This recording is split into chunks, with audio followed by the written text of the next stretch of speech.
Matthew Horwood once again reporting from the Strong and Free Conference. I have Jamil Jivani. He is now the president of the Strong and Free Conference. How's it going today? Doing great, yeah. Very busy day, but lots of good stuff. Amazing. And now you moderated the debate last night. Could you tell me a little bit about how that went for you? How was that experience?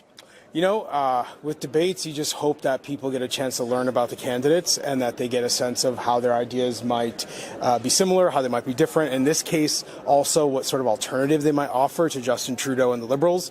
So I think we did that. We gave them a chance to, put their ideas out on the table, and hopefully the Canadians who watched got a sense of what their options might be. Yeah. Always difficult to give enough candidates time to speak. Things got a little bit testy with Roman Baber. At one point you said, chill, bro, because he wanted to just go ahead and speak about that. Well, that's the thing. It's, with something like this, the moderators have to have enough respect to keep everybody on the same page, right? Otherwise, it just deteriorates into anarchy. And I felt that Mr. Baber, and I don't mean this to disrespect him, but I just felt that he was trying to sort of test our ability to keep him in line. And I think that sometimes a stern chill, bro, sends the message you need to send. Absolutely, and I've seen some debates in the U.S. that have gone haywire when moderators haven't stepped in. So it's good you were able to really keep that going well. So your history, reading up on you, when you were 16 years old, you were declared, was it functionally illiterate by the schooling system? You were going through a bit of a rough time, and you were able to really turn yourself around. Tell me about what your childhood was like. Yeah, as you said, I was considered illiterate when I was in high school. I always try to tell people I think I saw some of the most challenging parts of life in Canada, and I also saw some of the best parts of Canada, because by the time I was 22, I had a scholarship to law school, right? So I think I've seen, what doesn't work well and what does work well. For me, a lot of it was just a strong community coming around me, getting the right mentors, having professors who really cared about teaching me the basics of how to read, write, and think critically. Some of the fundamentals we don't see, honestly, prioritized in public school these days. But I needed those things, and I was grateful to have the right people. So by the grace of God, I was able to make a transition from an illiterate student in high school to a successful post-secondary student. But unfortunately, that transition doesn't happen enough. Amazing. And you've done a lot of advocacy work, particularly around helping children have opportunities and to get out of the same system or situation that you were in. Could you talk a little bit about that?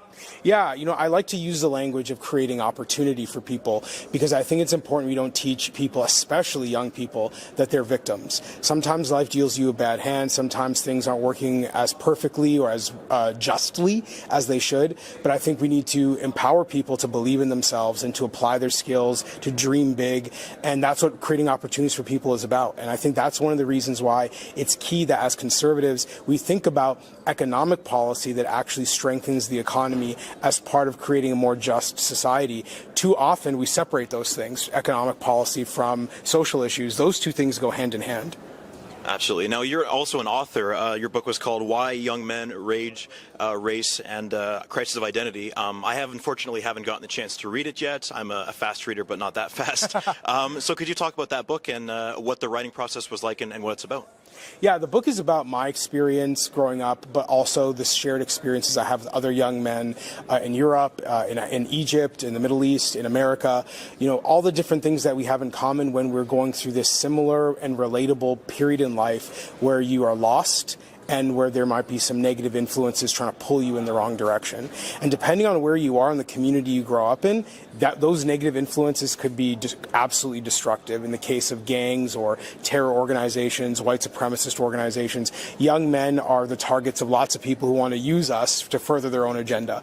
And so part of the book is to explain why young men get caught up in these sorts of situations where they may be tempted by destructive forces, but also what we can do to support young men, to believe in them, to put the right people around them. How do we counter the negativity with positivity? And the book outlines that from a policy perspective, but to me, most importantly, from a grassroots perspective.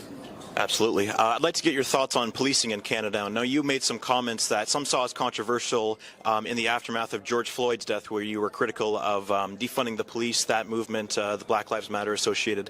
What are your thoughts on policing in Canada, but also in the United States, and some of the challenges, what should perhaps be done? Yeah, look, I think policing, like many other services, public services, has its issues. I don't think police are perfect in any way. And I think most police officers I know would agree with that too, that some reforms are necessary to increase accountability because police officers have a unique power in our society. That said, making things better is rarely solved by defunding.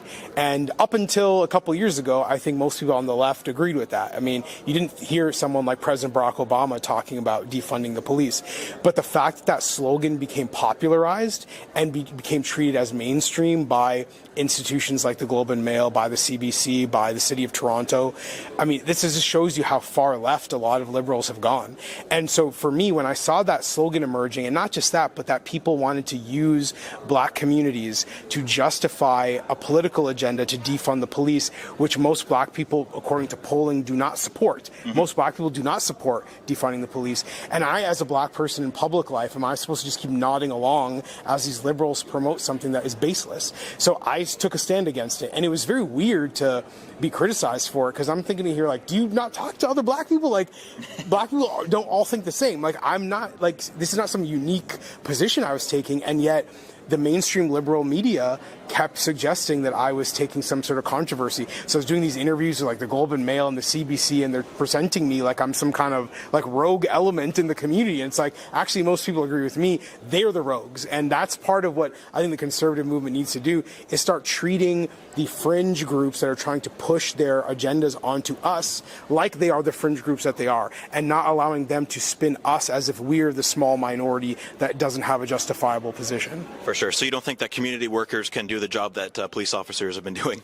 No, I mean, and I think that is so disrespectful to police officers, frankly, and also to social workers, to even say things like that. Like, when these people say, oh, just send someone with a clipboard when someone's got a gun. It's like, why would you, like, it doesn't make sense. And that's the weird thing about a lot of like what we've seen as the far left becomes more dominant in our society. It's like we've lost common sense. Like, no one in their right mind would say the right response to gun violence is a person with a clipboard, and yet somehow when we're in front of a camera, we're supposed to pretend that that's a good idea. I'm not going to pretend. It's never going to happen. Yeah. Western society, I think everybody would agree, is very divided right now. We saw a lot of talk about that yesterday on the debate stage. Why do you think that is? Do you think that is, as you say, the far left is moving away, or do you think it's both parties can't see eye to eye and they're moving farther away from each other politically? What do you think is going on with that? Well, I think the far left success comes from a lot of the sort of, middle of the road, center left and center right, being too afraid to defend our society, defend our culture, defend our values. And so out of some sort of weird type of like guilt or discomfort with Canadian identity, we've just sort of surrendered the debate to the far left because they're willing to actually defend what they believe in. Yeah. And I think more of us just need to do that. I mean, if you do not agree with the far left on issues like policing or parents' rights or a wide range of other things, you need to be able to say so. And having that discussion and saying what we believe in is a key step to actually making sure our values don't get lost in the wind. So to me, that's the biggest issue. We can point a finger at the far left all we want, but unless we're willing to defend what we believe in, can we really be mad at them for actually trying to affect the world and, have their own activist agenda? For sure. Now, in order to be fair as a journalist, I got to ask about the far right. Now, I see a lot of people that incorrectly mischaracterize the entire conservative movement as being far right or alt-right. What do you think about the far right and some of the more perhaps extreme elements? Do you think that that's a big issue, or it's being exaggerated by people on the left? I do think there is a far right. I mean, there are times, listen, anybody who spends time on social media can tell there is a far right. When we start to see things like ethnic nationalism, racism directed toward people because of things that are, their immutable characteristics, things that have nothing to do with their individuality, their beliefs, their culture. Yeah, that is a lot of that is far right political organizing.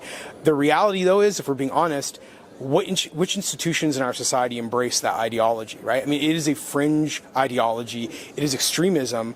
I don't see that being allowed into the schools the way far-left ideology is allowed into the schools. Yeah. I don't see that on university campuses the way far-left ideology is on university campuses. So the far right is an issue, and as a conservative, especially as a black man, especially as a black Christian with a Muslim name, I'm very sensitive to the far right because, frankly, it's people like me and my family who are often targeted by the far right. But I don't think they present an equal threat when we're talking about making policy in this country. For sure. They definitely don't have as much of a platform or even an audience. Yeah. So you had a show on iHeartRadio, and you said that you were fired because you wouldn't go along with the leftist agenda that you didn't agree with. Could you talk a little bit about that? Yeah, I was hired after George Floyd was killed tragically back in 2020. And, it was one of those things where I don't think they assumed that because I'm a black man, I would have certain liberal political views. And pretty quickly, I think they realized I don't. And, I never wanted to go on the radio because I wanted a career out of it. I went on the radio because I wanted to share what I believe in. And so as Bell Media started to realize, like, hey, this guy we hired thinking he might be like a token black liberal is actually a conservative, they started to apply pressure, exactly, on me, changing expectations. They wanted us to decry the country as racist before Canada Day last year. They wanted us to have certain views on gender ideology, certain views on vaccine mandates. And my view on this was, I think the diversity of my community as a black man deserves representation, and not every black person thinks like a white liberal. So why would I expect to have my show reflect those, only one way of looking at the world? And they were just very upset with it. And it just got very weird where I think they didn't want to acknowledge that, these white liberal executives thought they should be telling a black man what to say about diversity. And we just, at the end, eventually it just became clear to them, I think, that I was not going to be kind of forced into parroting their talking points. And they created, in my view, a fake restructuring narrative to eliminate the show without acknowledging that the real reason they're getting rid of me is because I just won't say what they want. Yeah. That's really too bad, but it's good that you stuck to your guns and you didn't let them push you around like that and say things you don't believe in. What are your thoughts on the state of the Conservative Party in this country? I mean, we lost the last 3 elections. You saw a lot of discussion last night about what needs to be done. What are your personal thoughts about where we go forward and how we can defeat Justin Trudeau in the next election, whenever that's held? Yeah, one of the things that really stands out to me is I think Canadians want authenticity. They want people who they feel are being real with them, who are being transparent and upfront. I do believe that the conservative movement really needs to embrace that and stop this sort of political correct posturing. Just be real with people. I think that's what people want, especially given all the suffering people went through over the last 2 years, losing loved ones to COVID, the lockdowns, the mental health issues. We're just at a point where people just want to trust their leaders. And so I hope that's the direction that we're headed in. I do hope also that we are a group that will embrace some genuine dissent and disagreement and show Canadians that we're not here to cancel you. We're not here to tell you don't have a right to say what you think. We're the side of the political spectrum that wants actual conversation. So those are the things that I think are going to make a difference in terms of connecting with the average, working middle class family. And I really hope that we take that seriously. Absolutely. Now, as the president of the Strong and Free, what are your plans? What direction would you like to take it in the future? Yeah, well, as we've been discussing, it's obvious that we cannot rely on the public schools, universities, the mainstream media to pass on the wisdom and traditions of the conservative movement from one generation to the next. So we've got to do that ourselves. And I think that the Canada Strong and Free Network has done a very good job of doing that for some Canadians, and we just want to broaden that, expand it, bring more young people into the fold, bring people from different regions, different cultures, different backgrounds into the fold, and really be that institution that can help connect different generations. So the lessons learned from conservative activists and politicians from the 80s and the 90s can be understood by the Zoomers and the millennials that are going to lead us into the future. Yeah. Going back to the debate, were there any issues that, I know you only got an hour and a half, but any things that you would have liked to have seen discussed maybe, or you would really like to see in future debates? Yeah, I think more of a conversation on inflation and also housing. We didn't get to either of those two issues. Some of the candidates sort of touched on them a little bit, but I think that's weighing on Canadians' minds a lot. And I think it would be nice in future debates, there's 3 more happening this month, for those debates to really press for solutions. We can blame Justin Trudeau for inflation. We can blame Justin Trudeau for the housing crisis. But what are we going to actually do to fix those issues? That's one of the things that we didn't get to touch on much last night that I would really like to talk more about. Absolutely. Jamil, before we wrap up here, is there anything else you'd like to add about the kind of work you're going to be doing in the months and years to come? What I really want to be able to do is show more people across Canada that conservative principles can solve the problems that they care about. And there are a lot of people who have never had that conversation. They've never talked about what is a conservative? What do conservatives stand for? What do they mean? The entire narrative of our politics has been so influenced by the left. I really just want to balance it out, and I hope that's what we can accomplish. Absolutely, I do too. Well, thank you very much for taking the time to speak with me. Yeah. It's been great. Great to be with you.